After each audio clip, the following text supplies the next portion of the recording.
Manx Radio Sport. Good evening and welcome to Friday Sport Preview on Manx Radio. Rob Pritchard and the team with you until 6:30pm, taking a look at the sporting action All Ireland this weekend. So, coming up tonight, Gameday 3 awaits on Saturday in Manx football. We take a look at the fixtures to come and reflect on a busy midweek schedule.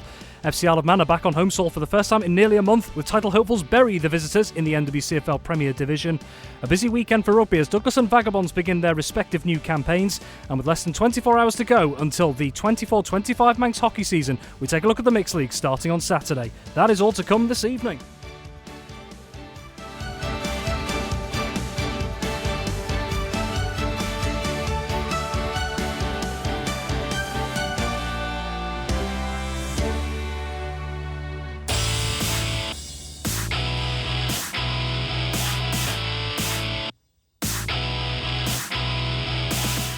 Very good evening and welcome to Friday Sport Preview on this beautiful evening here across the Isle of Man. I'm Rob Pritchard and your regular team of correspondents here with you over the next hour to take a look at the sporting action taking place in football, rugby, hockey and more besides this particular weekend. We're going to turn our attention to football and of course Gameday 3 and the second weekend awaits after a set of busy midweek fixtures and of course the curtain raisers 6 days ago. And to go through everything, as usual, we have Tony Mepham alongside us. Tony, very good evening. Good evening, Rob, and weather conditions, I can say, are perfect, and weather conditions looking good for tomorrow, so no problems ahead. Fingers crossed. I mean, we were absolutely blessed as well last weekend, weren't we? I know you were out at Glencrutchery Road, and I was up at Andres Playing Fields. Glorious weather for an opening day of the season. Absolutely brilliant. Wasn't so much fun on Tuesday, was it? About 6:30, 6:45, I was at St John's, absolutely hurtled it down, but no, all pitches are good. All reports coming through are positive. So, yeah, another game of football and 3 games in 7-8 days. Fantastic. This is what we want. Excellent. Let's get those fixtures in straight away. Well, actually, we'll talk about the fixtures that have happened before we get on to what's taking place at the weekend. So let's take a look at what was a very busy midweek schedule that took place and all the respective divisions in action. So we had the Canada Life Men's Premier League and Division 2. Ardern and Druggan Limited Division 2 taking place on Tuesday night. So there were 9 games taking place across there. Eventually, one of those actually didn't start in rather strange circumstances. We'll come to that in a moment. But just looking through those results, we'll start with the Premier League on Tuesday night, Tony. Laxey 2, St George's 1, Morown 0, Union Mills 3, Onken 1, Ayr United 2, Ramsey 1, Peel 3, and St John's United 1, Corinthians 2. So let's start with Laxey and St George's first, Tony, there. A narrow victory for Laxey, who fought their way back into the game at Ayr United at the weekend, but getting 3 points against a St George's side who were clearly fighting right to the end.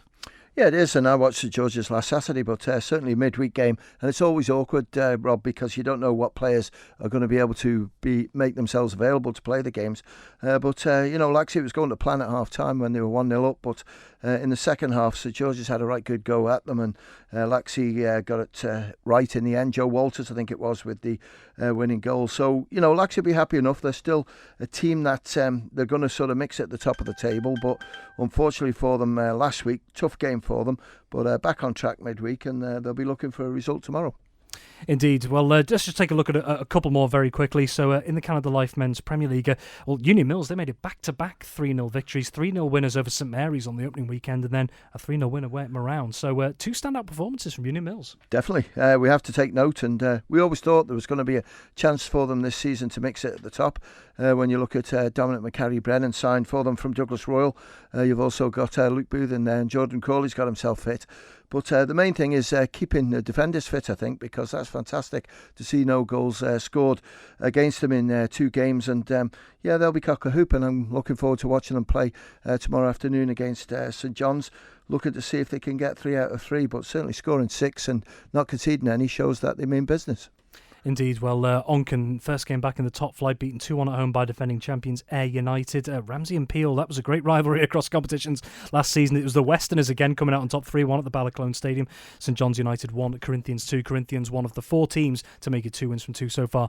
Now turning to Ardern and Druggan Limited Division 2, 3 games went ahead, but the big talking point in midweek was the Southern Derby between Colby and Castletown didn't take place. We understand this was due to a dispute over pitch conditions. I mean, Tony, can you give us any insight as to what the situation was with that game being voided? Yeah, I can. I spoke to one or two people that were there. There seemed to be a problem with some bird droppings on the pitch, and it was sort of pointed out to Colby Football Club.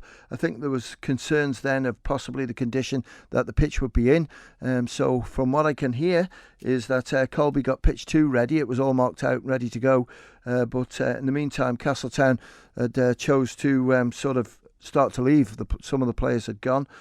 So the referee's report has come in, and now that's being dealt with by the FA, and I would hope that there would be a result by Tuesday evening. The committee will meet on that one. It's been left to league management, but the only person who can really call a game off, Rob, you'll know and Ben will know in any sport, is the official, is the referee, and that didn't happen. So we look at everything. We look at Castletown's statement, we look at Colby's statement, and we also look at the referees, and a decision will be made.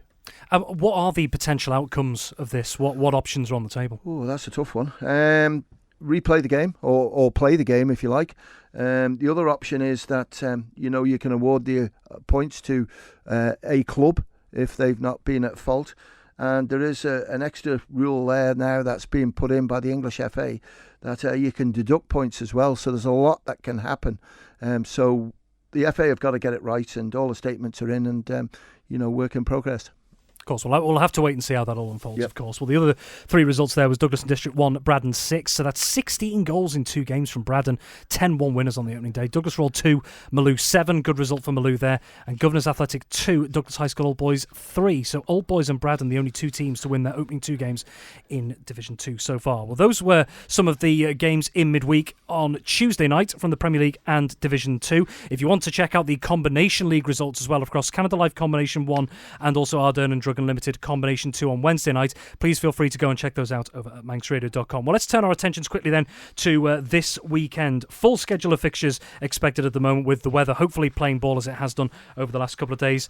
Games kicking off at 2:30pm with one exception across the leagues, which we'll come to. Start with the Canada Life Men's Premier League. We've got Foxdale versus Moran, Russian United versus St Mary's, St George's versus Onken, Peel versus Laxey, Corinthians versus Ramsey, and Union Mills versus St John's United. So, Tony, 6 games there. Are there any in particular that catch your eye at the moment? I think the one that, there's 2 if you like. Corinthians against Ramsey certainly is one, and Russian against St Mary's.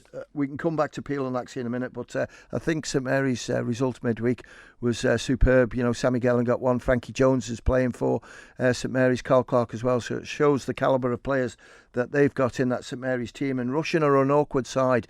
They were a little bit below par in the Charity Shield, but I expect St Mary's to win that one. And the reason why I go Corinthians and Ramsey, Corinthians are top of the league. They played 1-2, but probably one of the better games I've seen in Manx football over the last couple of years was Tuesday night, Corinthians against St John's. Both of them were superb. Corinthians are 1 or 2 players missing tomorrow. I think Ramsey might be someone missing as well. So it's going to be a close battle, but let's see. May the best team win and see how the young players sort of go against Ramsey's more experienced team. You mentioned Corinthians and Ramsey there, and Russian United and St Mary's. St George's up against Onken now. St George's 2-0 defeat at home to Ramsey on the opening day, and a narrow 2 defeat in midweek as well. Sorry, 2-1 defeat at Laxey, I should say. Yeah. Can get my words out. Up against an Onken side who, scoreline-wise, at the very least, gave a good account of themselves up against Ayr United. They did, because of the promoted side, and when you look at the players that they've sort of brought in, Andy Asperidge won. He's a good goal scorer, so he plays up front. You've got Tom Creer in there as well. James Carush got a goal. Well done, James. And just, I think, Laxey, even though they've gained 1 or 2 other players, as 11, they seem to play some really good football. But, certainly St George's, I watched them last week in that defeat against Ramsey, and they worked hard, but, it's like everything else, it's getting new players to gel together. Notice Sean Quay pulled the jersey on Tuesday night, so he played for St George's. No Chris Bass at the moment, but he might play tomorrow. So I don't think it's panic stations for St George's, even at this early stage. Johnny Myers knows his team's in a good place, but Onken are a very difficult team to beat, and that'll be for something St George's has got to do tomorrow. Indeed, that's Canada Life Men's Premier League. Turned Ardern and Drugan Limited Division 2. 4 games scheduled for tomorrow. Castletown versus Ramsey Youth Centre and Old Boys. Maloo versus Governors Athletic up at down at Clackvane, I should say, from here, geographically. Braddon up against Pulrose United. And Michael United versus Douglas and District. Tony, going to start with Braddon very quickly. I've already mentioned flying start in those opening 2 games. 10-1 and 6-1 wins there. Pulrose United, though, seem to have put in a couple of positives already. Yeah, they have, and well done to everyone at Pulrose. And like any sport, at the start of a new season, it's difficult to get teams together. And Pulrose have not only done that, but they've actually got an extra team in because they've got a first team and a combination now. And they've got some really good players in there, and hopefully they can sort of put a challenge on towards the top of the table. But you can't sort of turn a blind eye against Braddon at the moment. Absolutely flying. Terry Gow, who has transferred from, I think it was Sir George he played for last year, back in. He's quick, and even though he's a little bit older, but he's a lot wiser, and they've got to look out for him. But certainly when you look at Division 2 at the moment, I think it's wide open for any team to put a challenge on it. I think we can say that for the past few years, the Division 2's been certainly more this year, good. I think, Rob. Yeah, definitely. Well, looking elsewhere as well, and Michael United, they've always, in the last few years, they've been in the mix consistently amongst those top places, but just not quite been able to get them. Season before last, in fact, it all went down to that final game that Braddon had with Ramsey Youth Centre and Old Boys. Braddon won it, and that took them into the top flight for last season as well. So Michael United up against Douglas and District. Yeah, and I think the problem with Michael United is probably getting the team that they want to get out on the park. And noticed Liam Kane is back in there scoring goals as well. And he's a tremendous player for them, and causes all sorts of problems. But, they've got to sort of turn these draws into wins. That's the big problem for them if they're going to challenge at the top. I know there's plenty of time to go, but when you look at sort of the amount of games that they play now, is a lot less. So they've got to try and make every game count. But Michael Corlett will get it right. He's the coach in there, goalkeeper for the first team as well. And if they can start picking up the 3 points, I think they can put a challenge at the top. And looking elsewhere, Maloo versus Governors Athletic. Maloo with a bit of a change this year. They're not fielding a combination side this year. They're focusing all their efforts into the first team in Division 2. 7-2 winners in midweek over Douglas Royal, who've had a tough start. Douglas Royal don't have a game this weekend.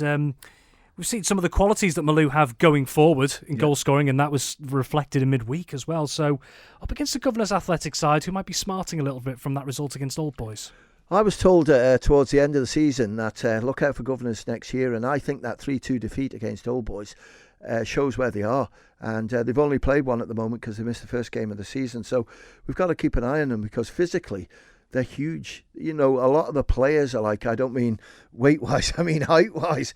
They're really tall, and I watched them in the game against Foxdale played at Colby, and they're a team that could march on a little bit this year. But when you look at the other teams around them, and Maloo won Jordan Krippner midweek, he's an absolutely fantastic player, and his younger brother, I think it is Brandon as well, got his name on the score sheet. So, fair play to Maloo.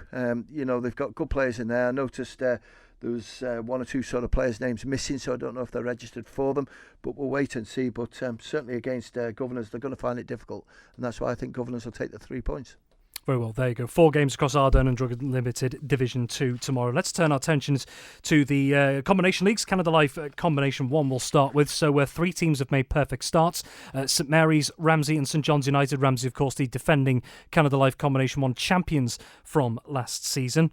So we have 6 fixtures down in Canada Life Combination 1 this weekend. One of them with an earlier kick-off time. Tony, could you quickly take us through those fixtures? Certainly can. Moran against Foxdale. I think Moran should just take the points on this one. St Mary's against Rushen. Wow, what a game so early on in the season, because St Mary's are top of the table. Rushen are 6th, but they've only played that 1 game. But on paper, Rushen should be able to compete with them. So I'm going to go for a draw in that. Onken against St George's. A lot of sort of older players have come in for St George's, so I expect Onken to win. Laxey against Peel. They lost the first one, did okay in the second game, but I think Laxey will just have enough quality there. Ramsey against Corinthians. Corinthians tasted defeat midweek against St John's, but it's going to be sort of Man Mountain against the little children, if you like, because Corinthians team, a lot of them are sort of 16, 17 years of age, and Ramsey, some of them players are absolutely monsters. They're good players, and just got to wait and see how that one goes. But I think Ramsey might just sneak it. And St John's against Uni Mills. I was really impressed with St John's, and Liam Sale with a second hat-trick. That's 2 games, 2 hat-tricks. Well done to him, and I expect St John's to win that. Well, those are your 6 games across Canada Live Combination 1 tomorrow, all but one kicking off at 2:30pm. The only exception, St Mary's versus Russian United, a 1:45pm kickoff if you're going down to watch that one. And last but certainly not least, we have 5 games tomorrow in Ardern and Drug Unlimited, Combination 2, Tony, all kicking off at 2:30pm. They are, and Colby in Dizzy Heights at the moment, aren't they? Top of Combination 2. But tomorrow, Ramsey Youth Centre against Castletown. Ramsey Youth Centre always have a strongish combination side, so go for Ramsey Youth Centre in that. Colby against Douglas Athletic. The facts are there in front of you. It's a Colby to win. Douglas Royal against Jim's, close battle. 2 teams who are sort of, just finding their feet a little bit in this league. So I'm going to go for Jim's to win. Pulrose against Braddon. I'd expect Braddon to win that, 3rd in the league at the moment. And Douglas and District against Michael. I'm going to go with Douglas and District just to sneak it.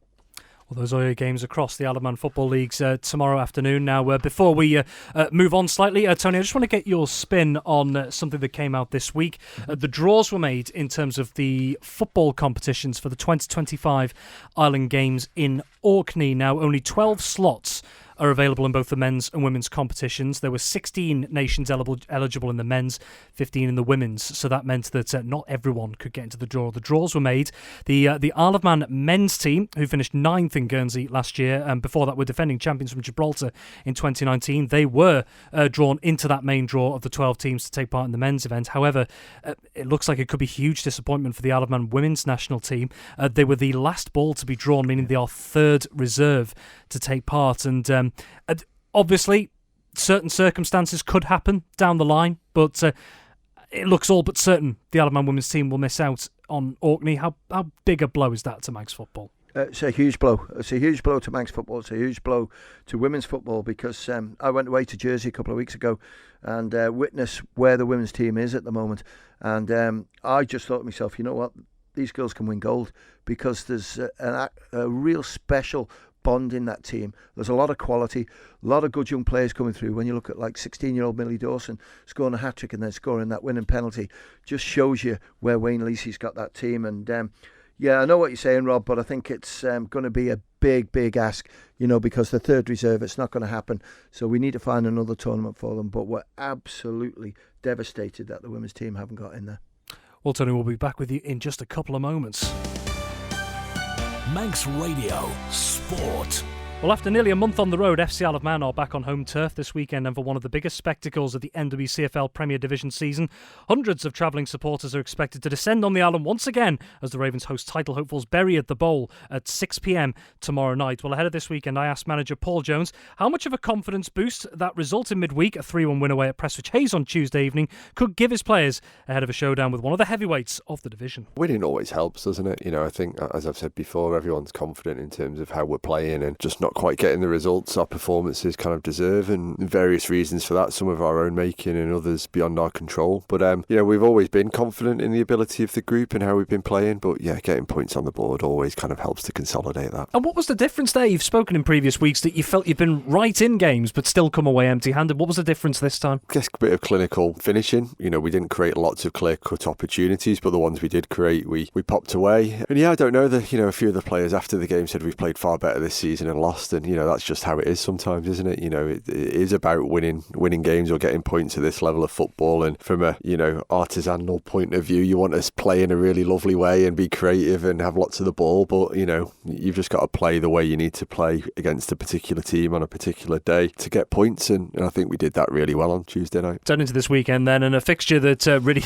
doesn't need too much introduction over the last couple of years, welcoming Bury to the Bowl. Hundreds of fans once again expected to make the journey to Manx shores. yours, but from the last couple of years, how big of a challenge is it, not just on the pitch, but how big of a spectacle is it, do you think? I think, more so for the spectators now than anybody else. It's game 10 in our 46-game season, and I say that whilst also acknowledging the reality that for a lot of people it's probably one of the bigger games of the season. So, I think it is a special occasion. Hopefully Bury do bring a lot of people. Hopefully a lot of locals go to the game. That Bury have invested heavily in their squad this season, and it's a really strong group that they're bringing over. So it's a good opportunity for the locals to get out and support the team against a really top opposition at this level of football. But yeah, it's a great occasion, and as the away game will be, and hopefully we get to do this very frequently in the years ahead. And speaking of Bury, obviously they had the heartache really of losing out in the promotion playoff last season, but they've made a strong start to this current campaign. So does that make them more dangerous than they would be, or are they always a dangerous side in your opinion? Yeah, they're always a dangerous side. I think, I think I've said in my programme notes, they don't seem to be having any problem with the expectation this year, whereas the previous couple of seasons maybe they've wobbled a bit because they've been unable to get the results that the fans are demanding, whereas at the minute it seems to be coming quite easy for them. So yeah, they're always a dangerous opposition. They've got quality all over the pitch, and they're very confident, and tails are high and really on a charge at the minute. But it's a great time to play them because it gives us a really good test at a time where it's good to have a test, and we've got more than enough in our locker to cause them some serious problems on Saturday. So I'm looking forward to seeing how we get on. And just on that point of what you think you've got in the locker, as you say, what are the biggest strengths do you think you can take into this against a Bury side that are in good form at the moment? I think it's our togetherness and belief, and the way the group have come together this season is important. There'll be some moments in the game where Bury have a lot of possession, and we need to use that to see through those periods of play where we don't have the momentum. But we've got really high quality players who are able to play under pressure and time and space pressure and in front of big crowds, and we tend to raise our game against higher level opposition, and that's something I've always seen in football players from the Isle of Man. So we can, if we get our key players 1v1 or in a little bit of space in their half of the pitch, then we'll cause some serious problems. And I'm going to jinx it again, but we're a little bit tighter at the back than we have been for a while, and that hopefully stands us in good stead in terms of just kind of withstanding the inevitable pressure that any team puts us under over like 5 little 10-minute spells in a game of football. Even though in the last few weeks you maybe haven't picked up the points you've wanted, you've talked a lot as well about the team's ability to bounce back, particularly after they've conceded first as well. Is that something that you might have to harness this weekend, do you think? I hope not. It'd be nice for us to take the lead. We're not going to sit in there and just hope that Bury don't score. That isn't certainly the game plan this weekend. We think they've got some areas where they're get-atable, so that's what we're going to try and do. But yeah, I think that the fact that unfortunately we've gone behind in most of the games so far this season, I think, aside from the first game that we played against Chatterton at home, and in all but one we've come back into them and given a real good account of ourselves. Like, that didn't used to happen. When we conceded one, there'd be a little catalogue and it'd be very difficult to get back into games, and the game was almost over.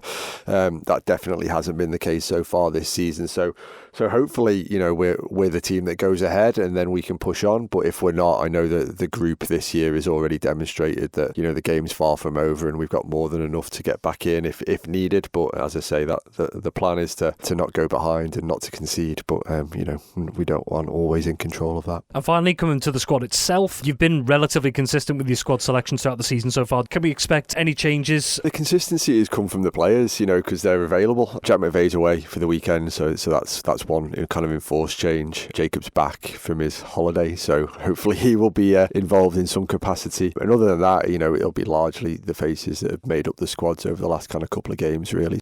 FC Isle of Man manager Paul Jones ahead of tomorrow night's clash. Well, that's the FC Isle of Man perspective, but what is the view from the Bury camp? Well, John Walsh is part of the coaching staff, and he explained to my colleague Chanel Suku how much both the teams and supporters are looking forward to this weekend's meeting. Looking ahead to the game, how excited is the team? Are you guys ready? Absolutely. I think the guys are, it sounds a real cliche, but every game's really important. And then this is a really, really important game for the team. We've had a great run at the start. We're undefeated so far this season. So everyone's hoping to sort of keep that going. But it's really, it's going to be a really tough game because the Isle of Man always make it a very tricky game whenever we play you. What is it about the island, or this game in particular, that brings all the Bury fans over to the island? I think it's the closest we're going to get in for at the moment to a sort of European trip, so to speak. So it's it's an overseas trip. We got to plan the travel, whether it be by the ferry or people coming in by the air, flying in.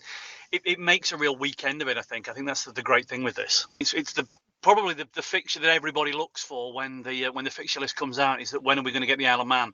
I think everyone's hoping that we're going to get it in the warm part of the year, and luckily this year we got that. It's just a great weekend. I think everybody loves to come to the Isle of Man. It's a lovely place to come to. People enjoy the fact that it's, as I say, it's a little bit different from the other games. It's, we're playing the Isle of Man. They're in the same league that Bury are in. But, when we're playing some of the other teams, South Liverpool, when we're playing, Longridge, it's an hour's journey away. So people are there and back. It's a very sort of quick turnaround, as it is with lots of other football games. Because of where the Isle of Man is and the travel to it and that sort of thing, it's more of an event, this, I think. So as I say, it's something that people really, really look forward to. They want to come. They want to spend the weekend there. So we've got fans who'll be coming in today. We've got fans who'll be staying for 2 days either side of the game. So it really is a sort of an event. Part of this is it's non-league football. At lower league football, it's not got that rivalry that you see in professional, Premier League football. So it really does help. But also, it's a great place to come to. And as you say, I remember fans sitting in pubs together before the game and after the game as well. Sort of, win, lose or draw, everybody sitting together, having a pint, having a chat. That camaraderie is great within non-league football. And I think the Bury fans and the Isle of Man fans have that sort of that great fan experience that we want to share together.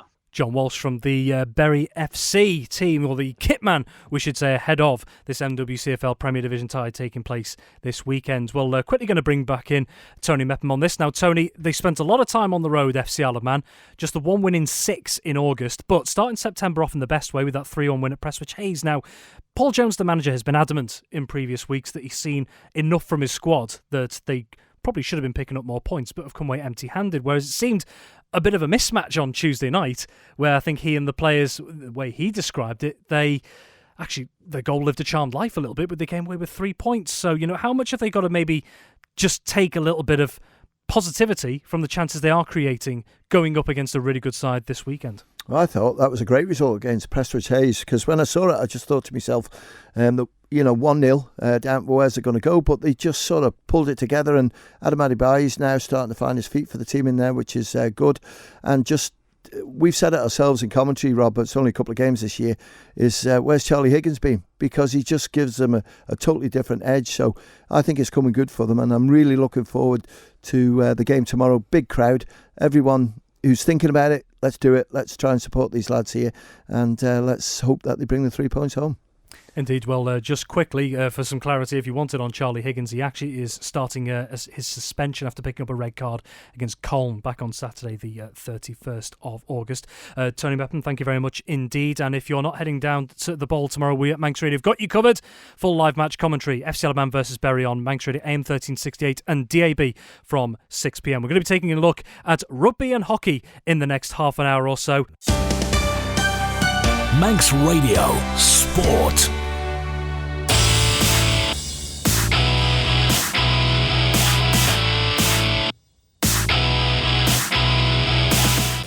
Good evening and welcome back to Friday Sport Preview here on Manx Radio. Taking a look now in the next half an hour at the Isle of Man's rugby and hockey scenes, which are roaring back into life respectively over the course of this coming weekend. We'll be catching up with our rugby correspondent Dave Christian in the next few moments. Well, first of all, 2 of the Isle of Man's rugby sides get their 24-25 campaigns underway this weekend. After both put in some positive displays during the previous campaign, Douglas and Vagabonds return this Saturday for new chapters in the Regional 2 North West and Counties 3 ADM Lancs Cheshire respectively. First off, we'll take a look at Douglas, who are on their travels on the opening day with a tough test at Furwood Waterloo. Well, ahead of the trip, I caught up with Douglas head coach Phil Cringle to get his take on his side's chances this weekend and how the final preparations ahead of the new season have been in the last couple of weeks. Waterloo were one of the better sides in the league. Their league position over the last few years been pretty consistent, up in the sort of top 3 or 4. So we're expecting a good solid challenge. They'll play sort of a very expansive brand of rugby, whereas I think we'll be backing ourselves up front really more than anything. So yeah, it should be an interesting battle. Both teams are obviously first game of the season, so it's just important we get out there and put on as good a performance as possible. So. Now, we got up with yourself and Harry Cartwright, the development officer, a few weeks ago during pre-season. So now the pre-season is coming to an end, and I suppose the league campaign is getting started. How have the last final preparations been over the last couple of weeks? Yeah, it's good. The last few weeks we've sort of gone away from just flogging everyone as hard as possible and trying to get everyone as fit as possible. So we started bringing in a lot more detail into the rugby sessions, so we've got our plays and line-outs and backs moves all set out now, ready to go for Saturday. Ideally, we could have done with a few more games in preparation, but either way, to be honest with you, that just means the boys are more chomping at the bit to try and get their first hit out. So, no, I'm dead excited. I'm hoping that we'll have a good season, and hopefully we can make a good start to the campaign on Saturday with a good performance. And when it comes to a game coming back to Furwood Waterloo, you've mentioned, what kind of game they might be playing. Where do you think you could potentially hurt them this weekend? I think we've just got some good, strong individuals, you know what I mean? I think up front we'd be expecting to dominate up there. We've got some big ball carriers out in the back, so we can get the ball to likes of Sam McCord and Charlie Henthorne then, and we'd expect them to cause some damage. So, yeah, just our power game more than anything. I think we'll be able to get on the front foot and keep going. So that'll be our plan, is just get on the front foot with our big runners and then stay on top of them as much as possible. And in terms of personnel, you've obviously got a very committed group over the last few years. Can we expect to see any changes in terms of the squad this year? Very similar. We've added a little bit. We've added a couple of fellas. We've got a guy in called Giard. He's actually a Namibian international, so we're really excited to see him play. So he'll push us on a lot. Obviously, Harry, who we spoke to last time, is coming as our rugby development officer. Again, we're excited to see him play. Charlie Henthorne is back from... He didn't play all last season, so it's great to have him back in the mix. He'll make a big difference to us. And other than that, it's our same old faces, really. Like you say, I can't fault the lads. They've been unbelievably committed to go and play 24 games a year across in the UK, or obviously at home in the league season. So, yeah, we'll keep going and keep pushing on and try and add where we can. Now, of course, this only marks the very start of what's going to be a long old season for yourselves. But given the fact that you enjoyed quite a lot of positives, in your own words, during the last campaign, what's the kind of hope in the early stages of this season? Where would you like to see yourself in the first couple of months? Certainly, basically, we think we want to crack the back of it and try and get some points on the board early doors. I think once we believed in ourselves and we had the confidence to win games, which took us, I think we didn't win until our 6th game last season, then we showed what we could do. And then, we went on to win 5 on the bounce and rack up quite a fair few points. So we're looking to do that a lot earlier on. So then we're sort of into our flow of things. So we're really target a couple of wins, some points on the board, and then we're into a normal campaign then. So it's breaking the back of it, and we're expecting hopefully to be up round the mid-table mark come Christmas, and then we can see what we can do. And not just on the pitch, but everything that goes around it. Rugby, like many sports here on the Isle of Man, has to deal with off-island travel, whether it's on a weekly or a monthly basis, for example. What do you think it says about the ongoing resilience of Douglas as a club, that you've got those players who are committed to the challenges of competing against off-island opposition and giving up their time to try and get the club to the best place it can possibly be? Yeah, I mean, it's an absolute credit. It's an absolute credit to the lads, really. I mean, without getting the world's smallest violin out, we meet at the airport at 6 o'clock on a Saturday morning, we get back at 8 o'clock at night, and they're doing that 12 times a year plus. So it's a credit to the lads for the amount of commitment they put into it, as well as their training on top. And hopefully we can reach some rewards off the back of it. We're very lucky that we've got big sponsors of Santander down at Douglas Rugby Club, as well as obviously we have a campsite which keeps us going as well. So we're lucky we're in a position to do it. It's not cheap, but we're very, very excited to be heading into I don't know what season it is we're playing at this level, but again, playing league rugby off the Isle of Man and giving young lads a chance to play the best rugby they possibly can. So we're just excited to be a part of it. And lastly, on a slightly different note, when we spoke a few weeks ago, where we looked at Douglas and its ambitions to maybe try and get the Celts team, the second team, set up again. So where are you potentially with that at the moment? So they're playing their first game on the 14th. So we've got Widnes at home at 1 o'clock, I think it is, or 1:30. The casuals, we're calling it, they're going to play hopefully once a month or once every 5 weeks. They're playing, I think it's an 11 o'clock kickoff. And actually there's a tens tournament going on as well for the Isle of Man Colts against, I'd have to remember who it was against, but there's 3 games going on, so we're calling it Super Saturday. So if anyone wants to come and watch an awful lot of rugby of all different shapes and sizes, then come down on Saturday. Douglas head coach Phil Cringle there, ahead of his team's opening day trip in the Regional 2 Northwest to Furwood Waterloo. Kick-off at 1 p.m. at Furwood Waterloo tomorrow in the Regional 2 Northwest. Well, he's finally back in the Manx Radio studio after what appears to have been an eternity. He's traded the commentary box over at Glen Helen for a seat in front of me. Dave Christian, good to see you again. Yeah, it's good to be back. Excellent. Well, firstly, turning our attentions to Douglas, the one of the 2 games taking place. We've heard from Phil Cringle there. He says they're more than aware of the challenges that this Waterloo team can pose them, but he's pretty confident and optimistic that after all the preparations, we could see them spring a surprise potentially on Waterloo. And these 2 teams met on the opening day of last season, didn't they? Yeah, it's a difficult one to call, to be honest, Rob. the clubs undergo a lot of changes during the summer, new players coming in, old players going out, and it's exactly the same for Waterloo as it is for Douglas. Until they've showed their hand for a couple of games, you don't really get a feel for who's going to do what. It's a bit like fantasy football. You pick your players, and then after 2 or 3 games, and you're looking to play your wild card as soon as possible. Well, Phil at Douglas and Frenzy at Vagabonds don't have the option of wild cards. They've got their players. It's unlikely they're going to gain any more. Useful signing for Douglas is Mark Oldfield coming down from Vagabonds. He's robust, aggressive, irritates people intensely. He's actually quite a nice guy, but on the rugby field, he really gets in the faces. And he can play multiple positions as well. He can do anything in the back row, probably in the second row as well. I know Vagga's used him at scrum half a couple of times and at centre a couple of times. So he's got the power, and he'll be a very useful acquisition for Douglas. How they'll get on against Waterloo, it's too early to tell. Ask me the question in 2 or 3 games' time, and we'll get a feel for who's doing what. But too early right now. Well, this is again come back to something that Phil said there, that last season, for example, it took them 5 or 6 games to sort of find the right results, really. They had a bit of a tough start, but that's once they found their rhythm in there. They're targeting, mid-table security in the early stages and then see where it goes from there. Is that a sensible objective? Yeah, I mean, you analyse the results from last season, and the stat I always look for is losing bonus points. Rugby union, if you finish within 7 points of the opposition but you still lose, you pick up a bonus point. And I think last season Douglas had 5 losing bonus points. That indicates that in 5 matches they were within 7 points of the opposition. If that's turned around, they're up there challenging for promotion. So I'm sure Phil will be looking at those numbers as well. And come the end of the season, they may or may not be there and thereabouts. New signings might do all the job for them.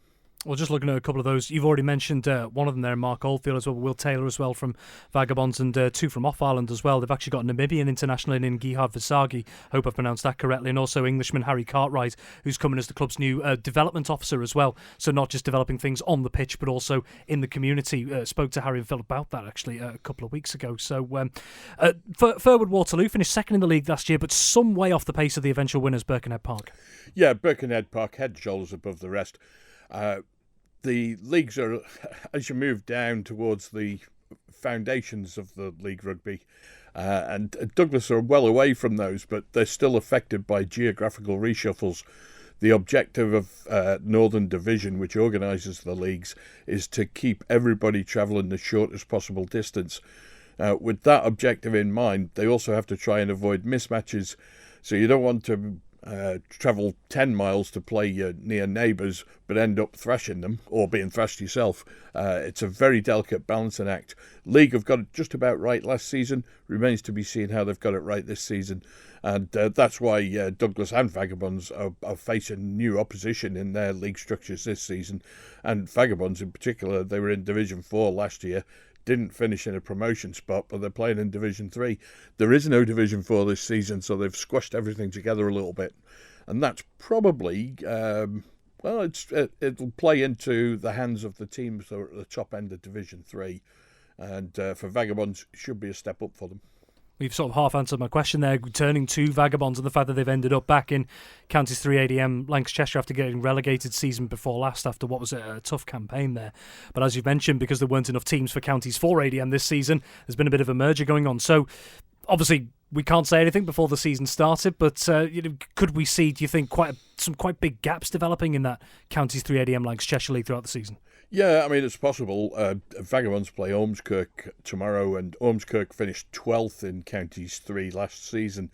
Vagabonds weren't that far away from the promotion places in Counties 4, so on paper at least, that looks like it could be quite a close game, but some of those teams from the top end of last season's Division 3 may well pull away quite early on. It's disappointing that we lost Division 4. From a Ramsey perspective, we had one eye on a place in that. We figured if it was a 7-team league, that's 6 away fixtures, that could be just about in budget for us. But without any travel funding from the RFU, as we had pre-COVID, it's just too big a mountain to climb, and we'll keep an eye on that. The other thing to consider as well is that if Ramsey went into Division 3, some of the UK clubs are very small operators, playing out of a pub in a rented ground and rented changing rooms. The £2,500 or £4,500 potentially to travel to and from the Isle of Man, to have to do it twice in a season, they're just going to say, no, we're not doing that. We'll concede the fixture and leave it alone. And there was a risk of that happening if Ramsey made a league bid. So maybe next season we'll have a look and see. We might get 3 teams back in the leagues, but 4 teams, which is Vagabonds ladies. But for this season, it wasn't going to be doable, taking everything into account. Well, that echoes some of the things when I spoke to Ramsey captain Matthew Meakin a couple of weeks ago, that they are an ambitious club. They would, like to get into that system, but they don't want to. They don't want to try and run before they can walk, I think was the term that he used. Yeah, I think potentially, at least on the field, the players are more than capable of holding their own. It's the off the field stuff and finding the cash that's needed to do that. Boat trip early on in the season, you get a couple of them in, you save a few quid, but it's a £4,500 for a return trip on an aircraft, and the boats won't allow you after the end of October. The timetable just doesn't suit, unless you want to come back on the 2:15 on the Sunday morning from Mepham, which, to be honest, nobody's really keen on. Understandable, yes. But just very quickly, got around 60 seconds or so. As you sort of alluded to there, Vagabonds ladies still to start their season. We're waiting to see what will happen with the domestic competitions, the likes of the Manx Trophy, the Manx Cup, the Manx Plate, etc. So just very quickly, are there any updates on details of when those could start this season? Yeah, we were supposed to have a Manx Shield game, Western Vikings versus Ramsey, tomorrow.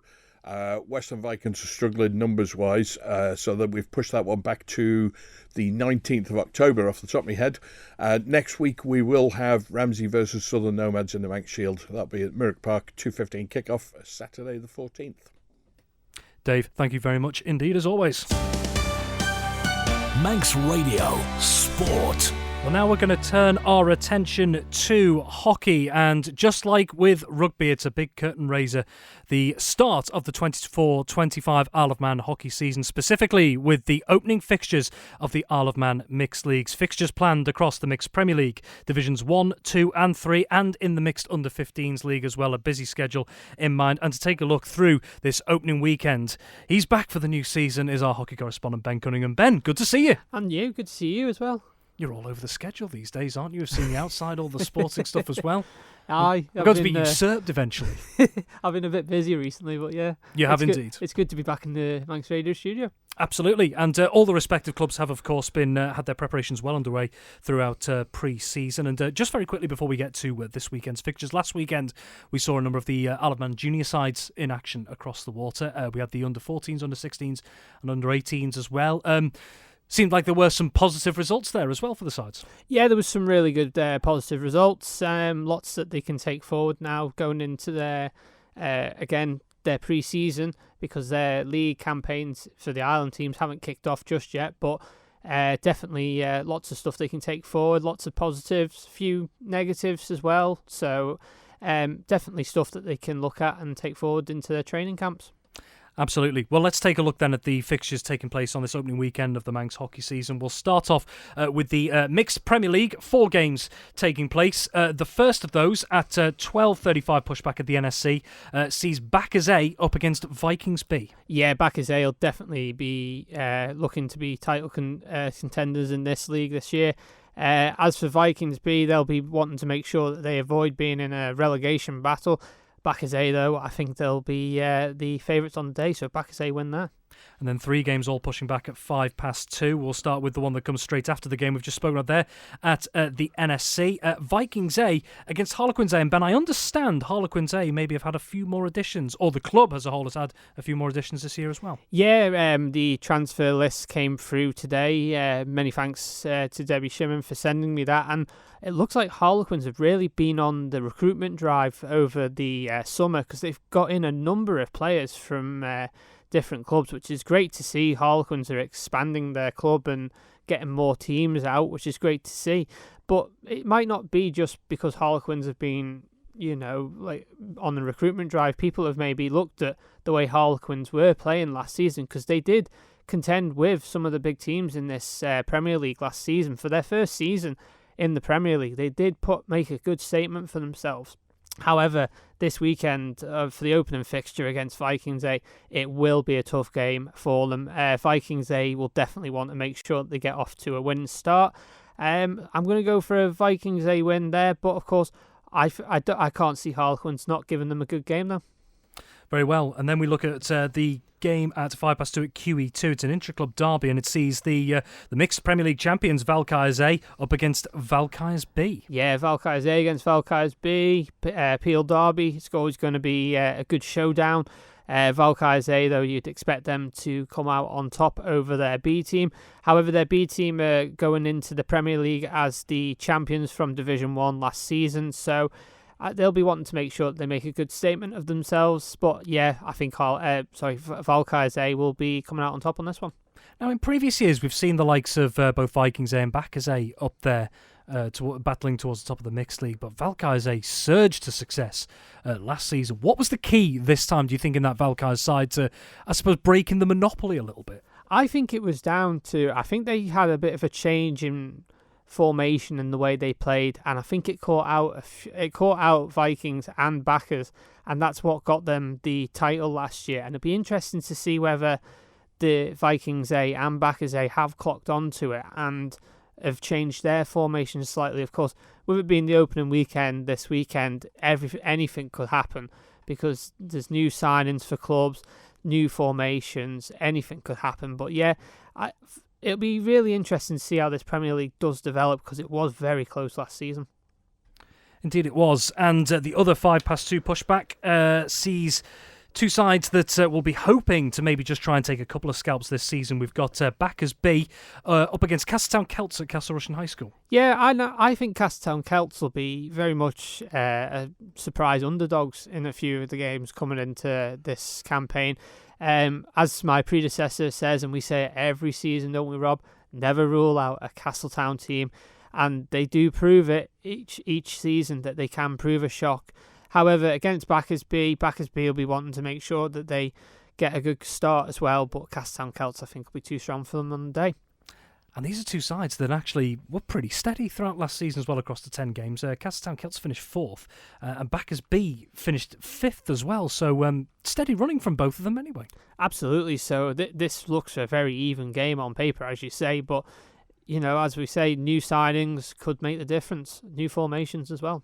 Indeed. That's the Mixed Premier League. Let's turn to Mixed Division 1 very quickly. We have 3 games there. Yep, so the first game is at 12:35, and that's Valkyries C against Backers C at QE2, and I'm going to go for a Valkyries C win there.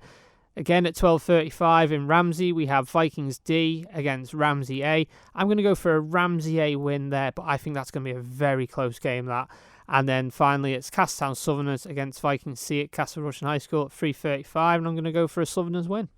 And we've also got 3 games as well in Mixed Division 2 tomorrow. Yeah, Division 2 is early start at 11:05 for Valkyries D against Backers Colts, and I'm going to go for a Valkyries D win there.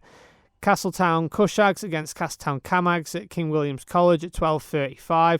I'm going to go for a Castletown Camags because I'm a bit unsure which team is there, 4th, the 5th, the 6th.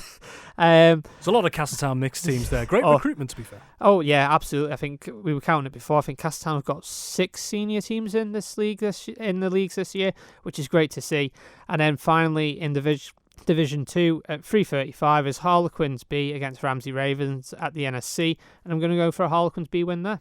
And last but certainly not least in the senior leagues this weekend, 3 games in Mixed Division 3. And it's an early start for Backers. They've got an interclub derby. It's Backers D against Backers Mixed Bucks, which is a newly formed team. So it's great to see Backers getting another team into the senior leagues. I'm going to put this one down as a draw because I don't know what to expect from the Backers Mixed Bucks yet. So I'm going to go as a draw for that one. Castletown Carags against Castletown Cosney at Castle Rushen at 12:35. I'm going to go for a Cosney win there. And then at 2:05 at Ramsey Grammar School, we have Vikings E against Ramsey Rookies, and I'm going to go for a Vikings E win there. And just very quickly before we wrap things up for this evening, the fact that yet again in hockey, and I know we've talked about this a few times as well, but the fact we've got so many teams across the respective divisions, again across different age groups and different abilities, that says the demand that there is for hockey on the island still. Absolutely.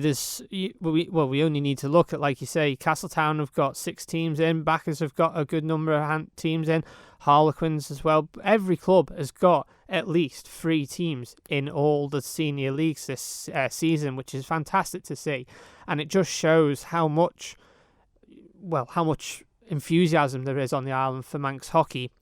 And of course, our under-15s leagues, of course, Castletown have got 2 junior teams in that, which is great to see as well. So they've got a good influx of junior players coming through. But yeah, it's looking really good.